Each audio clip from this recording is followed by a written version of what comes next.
While the Biden administration may not be doing so, a lot of state governments are taking matters into their own hands.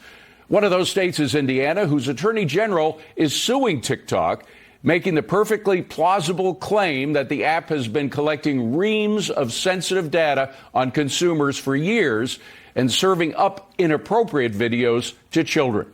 That Attorney General, Todd Rokita, joins us now. Attorney General, great to see you. Thank you for being here. Before we get into Indiana and your particular lawsuit, I just want to ask if you're shocked that the federal government doesn't seem to be taking TikTok more seriously.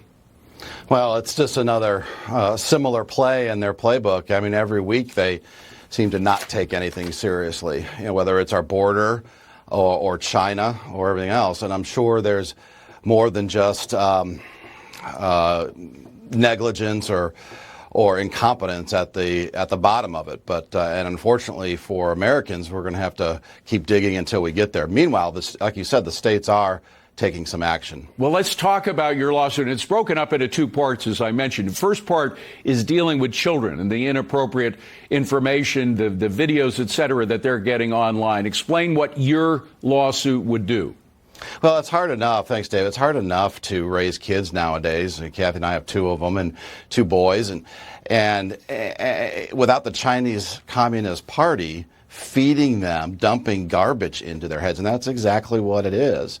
The TikTok in China, by the way, has a youth blinder on it that keeps sexual content, drug-related content away from their children. Yes. Yet none of that's available to us. In fact, we're using Indiana's deceptive consumer sales practice statute to go after them because when you go to get TikTok on Apple or something, it says it's good for ages 12 and up, and it certainly is not. That's a big, fat lie. So you think that they are specifically trying to mess up our kids' life, our society, even more than it already is, by the way. We're doing pretty well about that on our own, but right. that this is a specific intention of the communist government. It's certainly deceptive. I think it's intentional. I think that it's disingenuous. And yeah, they're polluting our society, our kids' minds, faster than we can. All right. Let's get to the second part now, because data collection is of great concern for so many different reasons, for our personal finance, for our national security, et cetera. How does your lawsuit address that? Well, TikTok and its parent company, which makes billions of dollars a year, hundreds of billions of dollars in profit a year, are really controlled, even if you look at the Chinese constitution itself, controlled by the Chinese Communist Party out of Beijing. And they are collecting data from all of us. If you have TikTok on your phone or anywhere else, get it off.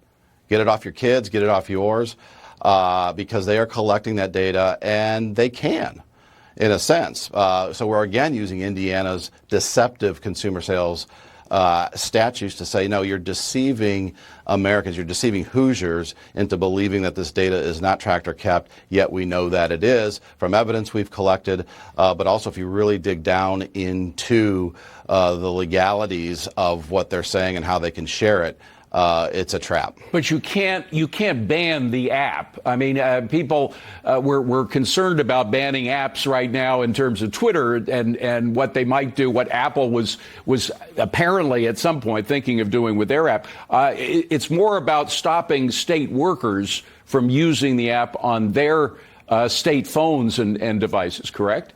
Well, no, it's even more than that. I am saying that Indiana consumers have been deceived by this company, and by what they're showing our children, by the information they're taking, and I intend to enjoin them from that app being used in the state of Indiana. So how can you do that, by the way? I mean, you know, these waves that allow us to view on our iPhones or whatever device we're using go across state lines. They don't recognize state lines. How can you, as Attorney General, prevent that app from getting through to kids or it certainly is, or anybody?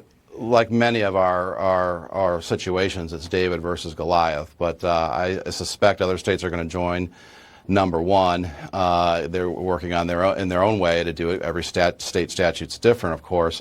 I imagine the distributors of this app will be involved sooner or later. So you're talking about Apple?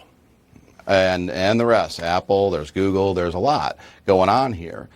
This is the first inning of at least a 9-inning ball game. So the best thing you can do, the best thing your viewers can do, is get rid of that app now. Do it voluntarily. And start taking a stand. That's something every one of us can do right now against the Chinese government and to protect our kids. Yeah, you know, I got to say, AG, frankly, there's been so much information about how dangerous having this app on your phone is. It's sort of buyer beware at this point. I just wonder, those people who still have it on their iPhone or whatever device they have, I mean, you know, the heck with them. I mean, if you're dumb enough to do that right now, I can't see the government changing your attitude.